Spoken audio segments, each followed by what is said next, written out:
The four key metrics from DORA, the DevOps Research and Assessment program, have been growing in fame and infamy with some people over the last few years. I think some of the controversy comes from a very naive surface level view of what these metrics mean and a failure to understand what the research is really telling us. Today, we'll look at how many leaders are perhaps accidentally abusing the research to do really harmful things, as well as a practical way you can use them to help your teams improve in a healthy way. Hi, I'm Brian Graham from Building Better Teams. Welcome to the channel. If you're new here, please subscribe. And if you found this video useful, please also hit like. It helps spread information to a larger audience. How exactly can we measure performance of software teams? There's been many attempts at this over the decades, and no single answer has really been satisfactory. But I think the real problem here is many of these metrics were created in response to something that is different from how they end up getting used. These metrics end up being treated as solutions that go hunting for problems. None of this to say I'm against metrics. By all means, I'm a big supporter of them, especially the four key metrics from DORA. However, the way I see them get used in practice time and time again is quite disappointing. So what problems are we trying to solve when we talk about developer productivity? Generally, what I see is limited to one of two topics. First is a manager trying to figure out who the top and bottom performers are so they can decide things like who to promote, help, or even fire. The second is trying to figure out where to focus efforts to improve the way the organization works. There are hundreds of other questions in this space, but many of them will end up being some variation of those two and still discussing the same general themes. In the non-tech parts of a business, like sales, marketing, support, finance, it's relatively common to evaluate some simple metrics that are a measure of individual productivity. For sales, this could be the number of leads sourced, called, or converted in a 30-day window. For support, it could be the number of tickets closed and NPS score. I'm not saying those are good or bad metrics, but the point is that every business unit, except for tech, is usually reporting in metrics that are easily understandable and can be used to answer questions both about individual performance and organizational performance. These metrics should not be there to bully around staff members for being 15% under target when their hands are tied, but I must admit that is something I see happening more than I'd like to. The real usefulness of these metrics is to support in finding how and where to make meaningful changes to the processes, practices, skills, and tools that are used to get things done. Imagine if your sales volume doubled overnight. What does that mean for your support team? Will they need to hire more people? Can the manager change a process, tool, or policy, or introduce new skills that the existing headcount doesn't need to be doubled in order to handle that workload in a healthy way? Imagine the manager of the support team noticed a major productivity drop and support tickets went unanswered for a longer time. Should we expect some percentage of customers to end up leaving us? Is it financially worth increasing headcount in the support team to prevent customer churn? Is something else deeper going on? How could we dig deeper into cases where individual productivity drops if we don't have any measures? Sure, we could go around and ask real people what they think, but if we depend only on stories by people, we limit ourselves to information sources that are prone to issues like false perceptions of individual productivity due to how visible or invisible someone is, or just how good somebody is at playing politics, or team members wanting to protect people from management instead of surfacing a real challenge that could be fixed. This should be the real point of metrics, figuring out if we're in a good direction or not, and helping us select what actions to take next.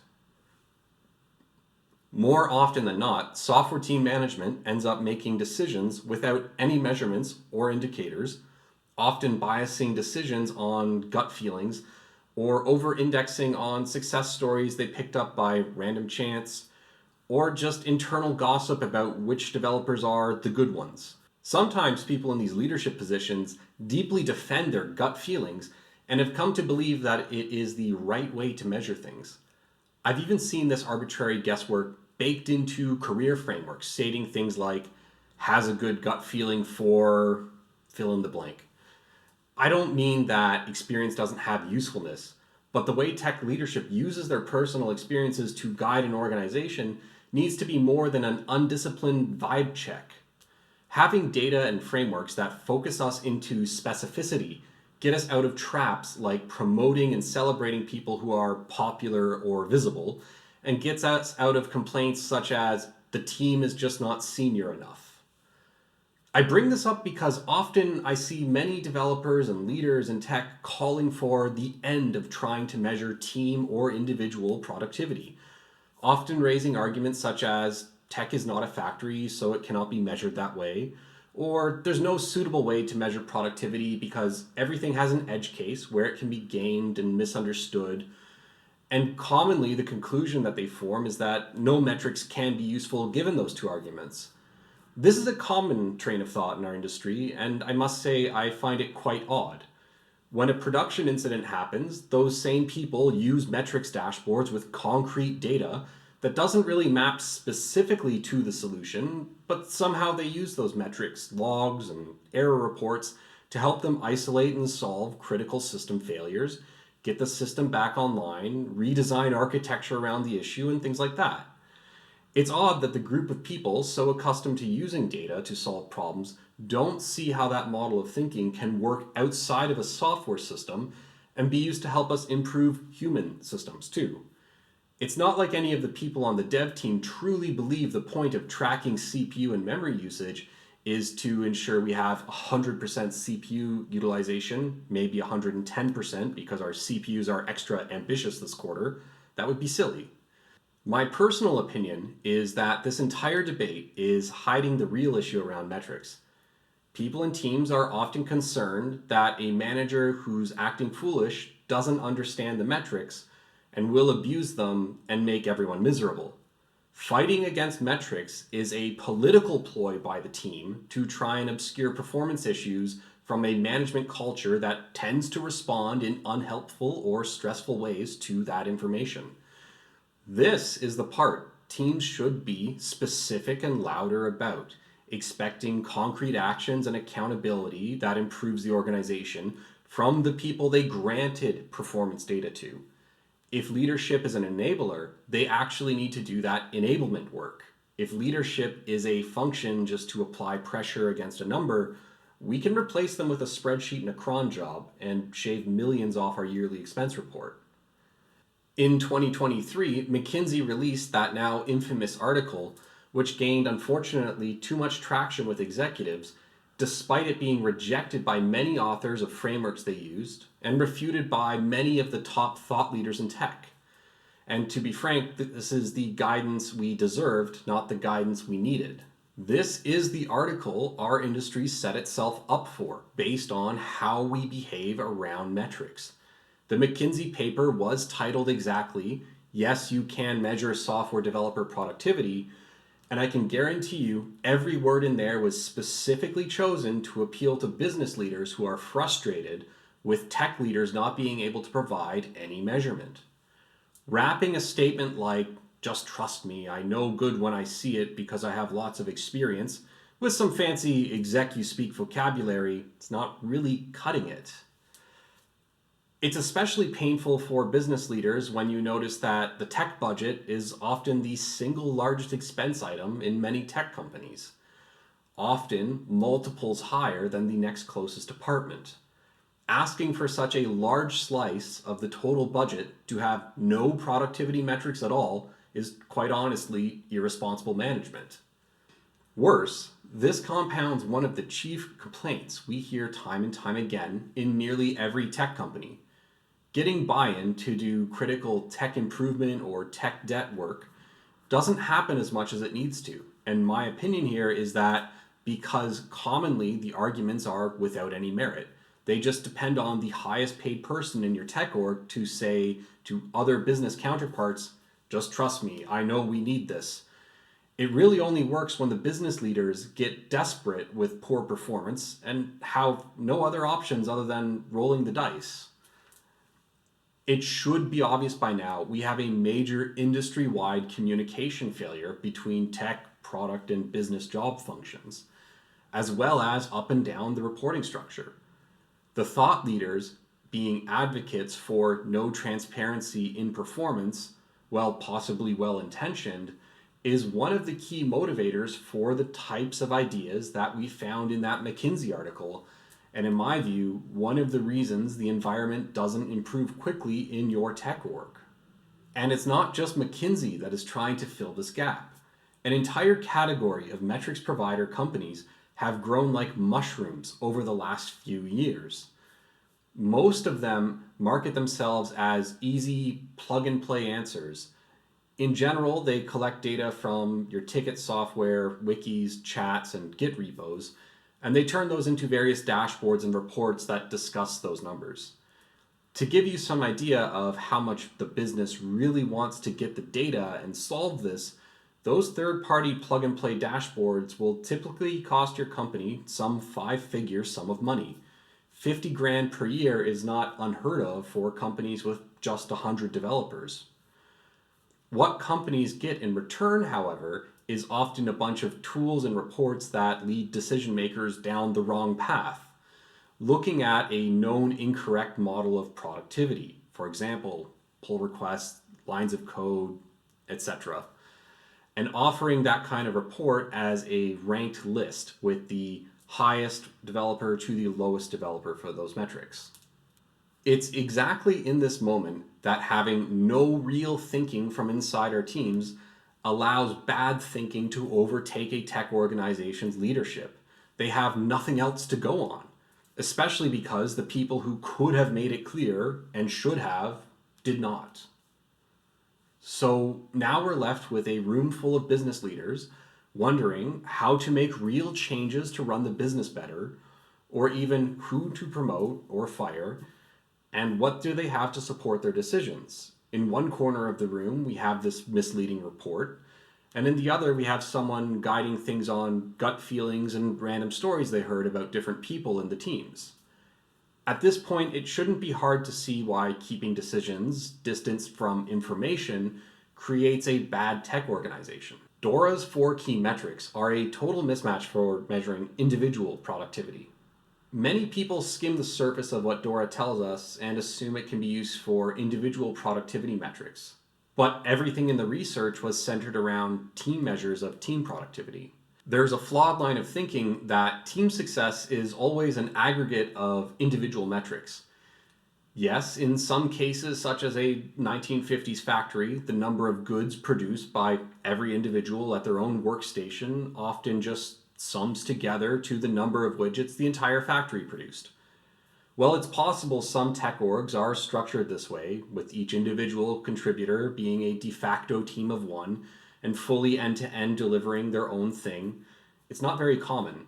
Usually, product teams are more like a sports team, where a team's success at winning lots of games is not the same as a high average for all players' specific stats. And even winning lots of games is not the same thing as making lots of money. Sports is still a business after all. It turns out that while yes, some metrics can aggregate to a group, it does not mean many of them should. A bobsled's team success is not based on how much leaning all the people in the bobsled did, even though it's important that they all did lean. A successful company is not the sum of how many hours everyone worked, although it is important that people did indeed put in the work needed. I want to get into what DORA research was actually trying to answer and how we should be using it in a way that is practical and actually makes sense. First, we need to understand that those 4 key metrics are talking about delivery performance here. There are many things a tech team might do outside of delivery, but the research is really only talking about this very specific slice of performance when it comes to those 4 key metrics. While small, it is still quite useful to know, as delivering software is important for all software teams, except barring any special edge case. There are lots of reasons a company or a team can succeed or fail outside of delivery, but this is what we're going to talk about here today, is just delivery. Those 4 key metrics are change time, deployment frequency, change failure rate, and the time to restore service. But those are really just a tiny sliver of what the research tells us. There are much more interesting and often overlooked parts of the model of how various capabilities influence those metrics, as well as the overall capability catalog. We can see in the model that the major contributors to our 4 key metrics end up being continuous delivery, generative organizational culture, streamlined change approvals, and shifting left on security. This is not an opinion, but rather a concrete and demonstrated relationship sourced from real data that comes from thousands of companies, both big and small, in many countries, many industries, and conducted over many years. There's a lot of evidence here that it probably does apply to you, regardless of your company's specific situation. This relationship is what the data shows us. If your gut happens to agree with it, that's a happy coincidence.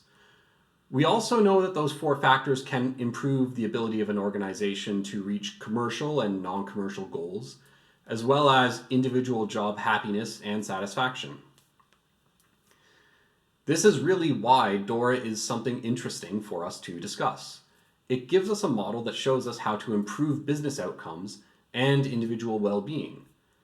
There are, however, some individuals out there that think DORA is a way to dump developers into a stacked rank spreadsheet and sort them by the number of pull requests they do every month. This is, of course, a foolish abuse and incorrect understanding of what the research is trying to show us, and not something any of the people working on DORA really want you to do. They often speak out against things like this on social media.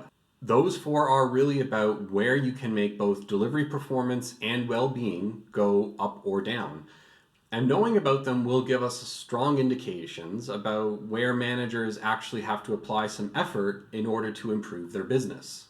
Let's start with what I think is the big one that most people frequently run into: continuous delivery. Lots of people confuse continuous delivery with continuous deployment, and the difference is important. Continuous deployment is when the merge directly gets deployed to production, which can be part of continuous delivery, but the continuous deployment part itself isn't strictly the goal, and indeed not possible in many cases for various reasons. You can read more about those distinctions in the DORA capability catalog that describes it in detail. The main point is that continuous delivery isn't a checkbox list of technologies to implement. It's a test of your engineering organization's ability to safely, sustainably, and quickly have software that is always ready to deploy, even if you don't actually release it to customers. The good news is the work to discover how to reach this capability is very well documented into a well-known set of capabilities that unlock this ability for your engineering organization. The bad news is that many of those things are overlooked, and people focus on adding tech solutions without adding cultural practices to get there and keeping this ability strong. Frequently, this takes the shape of focusing on configurations for pipelines and putting no serious effort into process, culture, standards, and all the people-shaped topics that come along with it. It's especially common to see organizations pin this capability as a tech thing and not a core strength of the organization that allows the engine of product growth to deliver more value faster, unlock mission-driven culture, improve psychological safety, reduce business risk, and other core benefits that have company-wide impact and improve everybody's ability to get more things done, not just tech. Having a high-quality CD capability ought to be table stakes for any company that seriously depends on tech for their growth.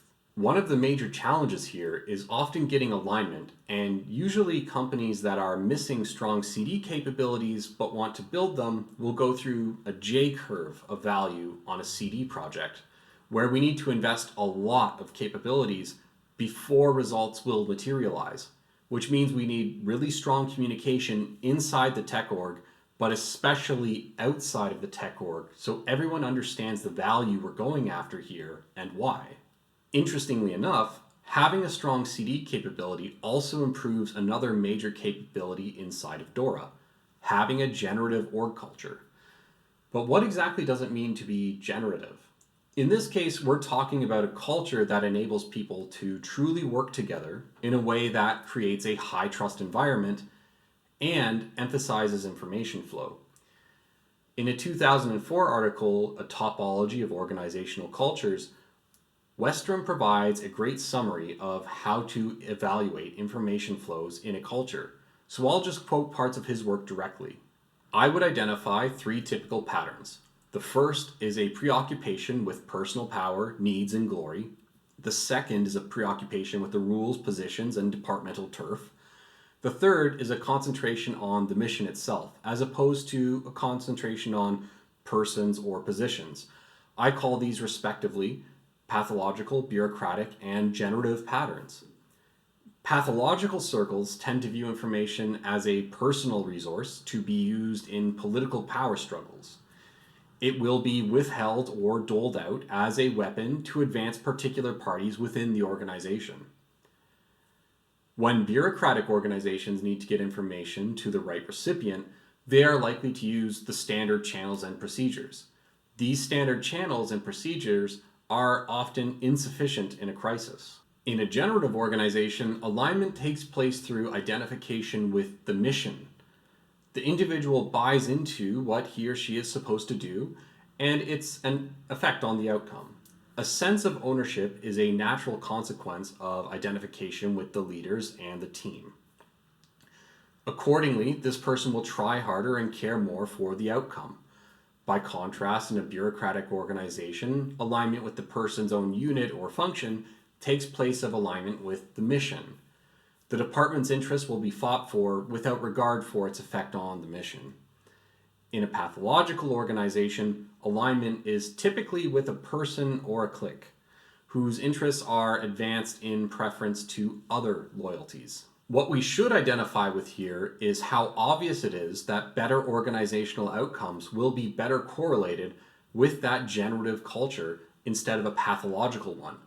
And it's clear why. It breaks down silos, aligns people around a shared mission, and removes politics that hinder necessary innovation. I know many people in tech think things like improving culture can sound like a wishy-washy, non-specific topic, but the problems and desirable future state are very clear in this case. Additionally, tech leaders incorrectly think that fixing culture is somebody else's job, and they would rather go work on programming or technical diagrams, but this is exactly the work a tech leader needs to get involved in to improve organizational goals. There's no magic line of code that gets written to take your team out of struggles that are introduced by a pathological environment. You can't solve it on your own either, but you do need to take action here as much as you do in topics like improving a continuous delivery system. This brings us to our next major capability that DORA tells us about: streamline change approval. Many companies have fallen into a process-heavy, centralized change approval process where all changes need to be approved by some central body. It can be hard to spot it because many who fall into this trap don't always see themselves as a centralized gatekeeper, but think of themselves as a form of enabler. However, even something as simple as a centralized product roadmap is actually a change approval bottleneck. Often, these bottlenecks are created for reasons like not identifying an alternative way to keep teams working on the right things, or other reasons like the system is so fragile that uncoordinated changes will ripple and cascade through the system, breaking multiple things. Streamlining change is not about ignoring those problems, but it is about finding a way other than forming a CAB, Change Advisory Board, to gatekeep what work starts or ships and when. All the research shows that CABs have a negative impact on development performance and actually increases risk to the business because instead of allowing small, low-risk teams to ship, risk gets bunched together into bigger buckets of risk that all go out in one big shot. And that even harms our ability to recover from those issues because it isn't clear what change made things break in the first place.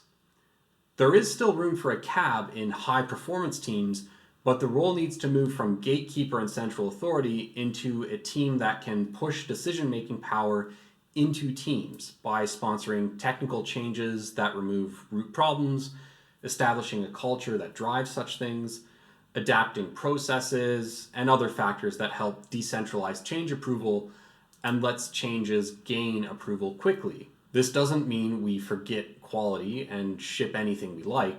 It is always important to keep an eye on quality that goes out, and if software quality does get sacrificed, we would expect DORA 4's key metrics to show an increase in change failure rate and probably an increase in time to restore service, leading to fewer deployments. So the metrics do cover this aspect and keep a healthy tension to mitigate somebody blindly endorsing any approval. These metrics in tension will help make sure that we figure out how to quickly approve software that doesn't break. Your change approval process should eventually become so robust that you can use it for emergency situations too.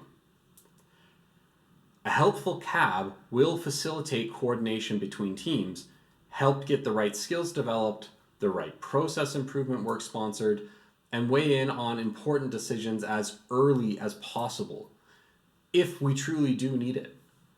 Generally speaking, the slower your process, the more risk you accumulate, and the longer your time to bring value to the market. Central CABs acting as a gatekeeper only bolster these problems.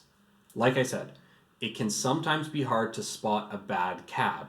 Keep your eyes open for how change decisions are made.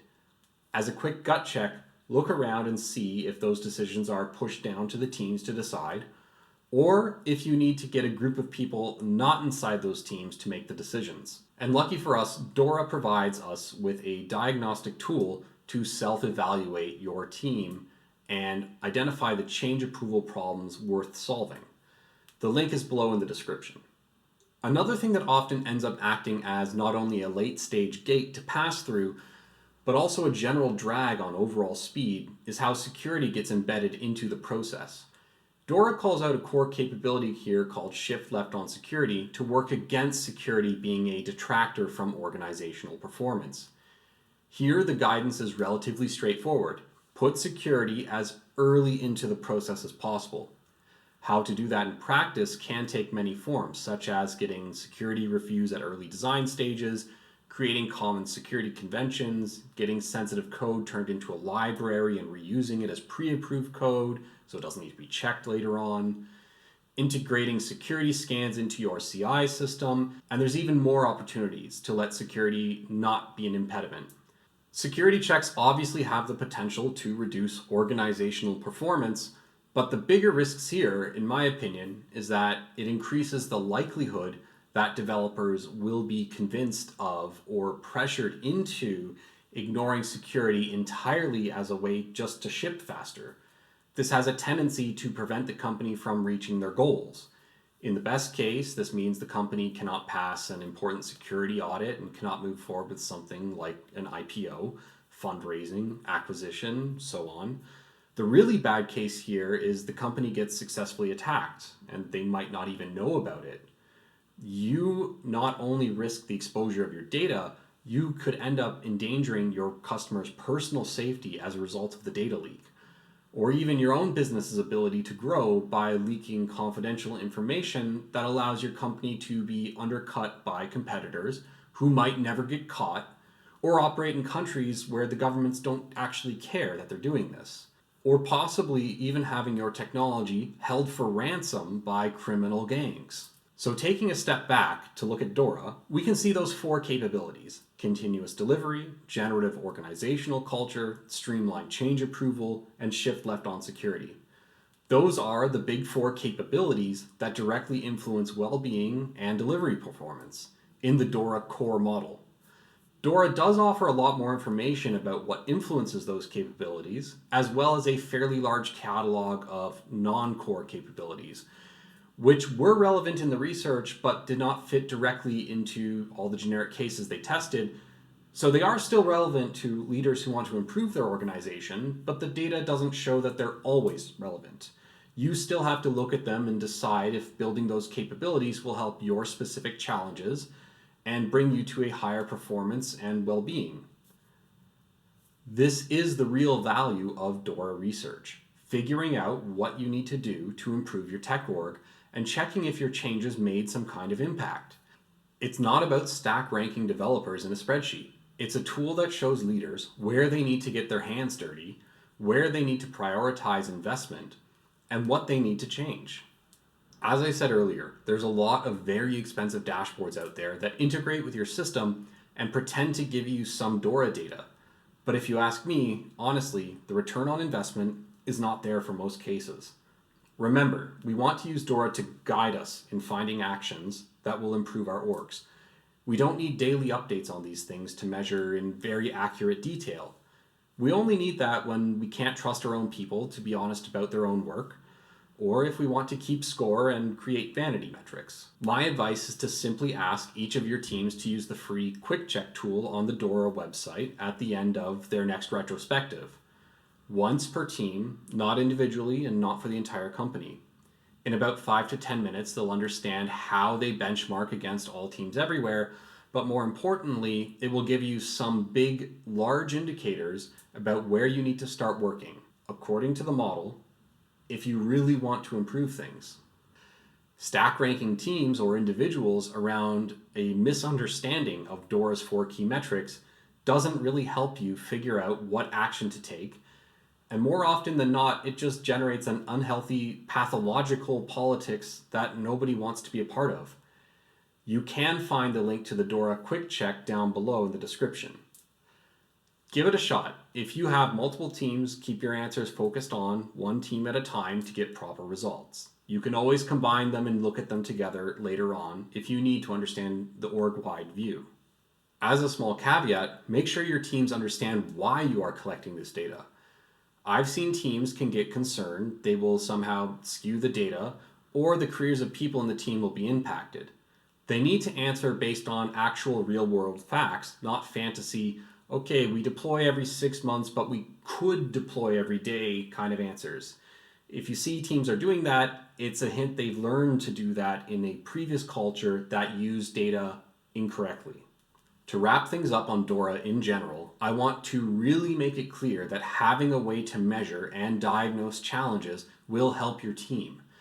If you can only surface a generic complaint about tech debt or the system, people outside of tech have no model to understand how important those things are, and they will just likely understand that your work is generally just work. It's not like it's easier for them either to do their jobs. What's your point? Coming in without a model or a measure and simply a complaint will not help you out. And okay, let's be honest here, it's often not even a complaint, but first an ask for a solution that's poorly explained and sounds very expensive. Data and models like this can help you build trust across your company at the highest levels because they make the important information accessible, offer clarity about what to do, and transparency about where you are. Please remember that DORA is an ongoing research project. Every year, they map out what they actually see happening in the industry at a great number of companies. They start from a data-first observation and work backwards. They are not an opinions-first model that looks for ways to measure opinions about delivery performance. This means DORA is constantly being updated to become more accurate and stay up to date with changes to the industry. So if you last looked at DORA in 2019, maybe it's time you take a second look. There have been quite a few changes to the model. That's all we have for today's video. I hope you learned something useful about how to use DORA in a meaningful way that's actually helpful. And I hope to keep you away from giving piles of money to some snake oil salesman who wants to sell you a spreadsheet with your best developers at the top and the ones you should fire at the bottom. I especially hope you see why you can't just depend on the highest paid person in your tech organization to go yell at your CEO about how important CI systems are and be an arbitrary dictator of what good looks like. If you like this video and you want me to dig even deeper into specific DORA capabilities and how to use them in detail, leave a comment below with which ones would be the most interesting to you so I know which video to work on first. And please don't forget to hit the subscribe button so you can get notified when it does come out.